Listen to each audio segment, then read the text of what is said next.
தித்திக்கும் தேன்மலை திக்கட்டும் பரவட்டும் என் முத்தமிழ் தாய்க்கு தமிழனின் வணக்கங்கள்.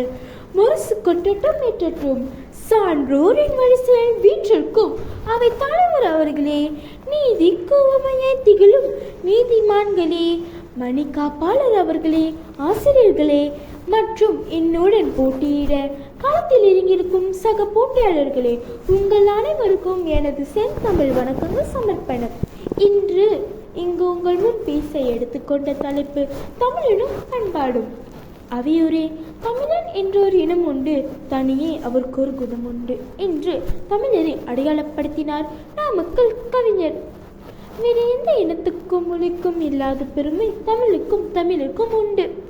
காரணம், மனித இனம் எப்படி வாழ வேண்டும் என்பதனை விட எப்படி வாழக்கூடாது என்று வாழ்வியலை கற்றுக் கொடுத்தது தமிழரின் பண்பாடு அடிச்சுவடுகள்.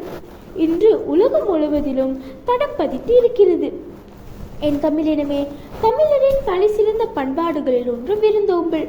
வீட்டுக்கு வரும் உறவினர்கள் மட்டுமல்ல, முகம் தெரியாத யாராக இருந்தாலும் அவர்களை அன்போடு உபசரித்து முகமலர உணவளித்து உள்ளன்போடு வழி அனுப்பும் வாழ்வியலை தருகிறது தமிழனின் பண்பாடு கோட்பாடு. காலம் காலமாக இப்பண்பாடை கட்டி காத்து வருவது நம் தனியே சிறப்பு.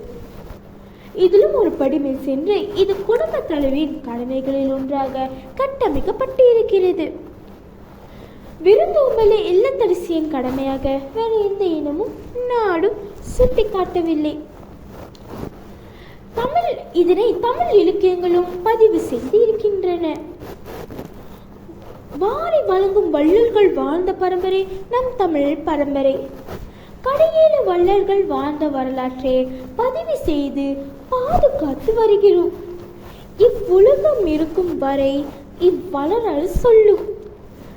தமிழரின் இகை பண்பாட்டுக்கு இணையாக நாம் எதுவும் சொல்லிவிடவும் முடியாது, செய்துவிடவும் முடியாது. மனிதனுக்கு மனிதன் மட்டும் உதவுவது இகை அல்ல. படர்ந்து செல்லும் செடிகொடிகளுக்கும் கூட உற்றொழி உதவி செய்து தமிழ் பண்பாட்டை உலக அரங்கில் உயர்ந்த இடத்திற்கு எடுத்து சென்றது தமிழினம்.